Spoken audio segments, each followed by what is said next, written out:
Decoration অসাধারণ, আর secondly আপনাদের ব্যবহারটা খুব মিষ্টি, যেটা সত্যি খুব ভালো লেগেছে। আর খাওয়া দাওয়ার টেস্ট তো অসাধারণ, ওটার কোনো তুলনা হবে না। তো মালাইকারি অসাধারণ লেগেছে, এটা নিয়ে 3 বার নিলাম। সত্যি কথা বলতে মানে আর যত আমরা যে ওয়েডিং এ যাই তার থেকে সম্পূর্ণ ধরো পুরো আলাদা লেগেছে। এটার মধ্যে কোন খাবারটা আপনার বেশি ভালো লেগেছে? সব থেকে ফিশ বলটা তো দারুণ ছিল। মেন কোর্সের সত্যি কথা বলতে সবগুলোই দারুণ ছিল, একদম পারফেক্ট যেগুলোকে বলে, কোনো 1900 না 20 না যেটা। তার মধ্যেও যদি বেস্ট বলতে যায়, পাতুরিটা তো দারুণ ছিল, মালাইকারিটা তো জাস্ট অসাম ছিল, যেটা আমার ফেভারিট। স্পেসটা তো খুবই ভালো ফার্স্ট অফ অল, যার জন্য management was beautiful, decoration was nice, আর খাবার দাবার বলতে গেলে এক্সিলেন্ট। আপনাদের ক্যাটারিং এর পক্ষ থেকে যেভাবে পরিষেবা দেওয়া হয়েছে এক কথায় অনবদ্য। আপনাদের যে খাবার দাবারের গুণগত মান 100-এ 100, সত্যি প্রশংসা করছি। আগামী দিনে আমি প্রার্থনা করি যে আপনাদের এই পারফরমেন্স আরো উন্নত হোক।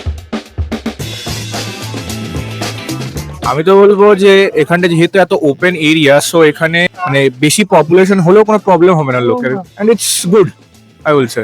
মাটনের মধ্যে কোন খাবারগুলো তোমার সব থেকে বেশি ভালো লেগেছে? সবটা মেন কোর্সের মধ্যে স্টার্টিং থেকে এন্ডিং অবধি সবই ভালো ছিল। স্পেসিফিক বলতে গেলে যে একটা ফিশ ফ্রাই টাইপের যেটা ছিল ওইটা খুব ভালো লেগেছে, পোলাওটা ছিল ওটা খুব ভালো হয়েছে।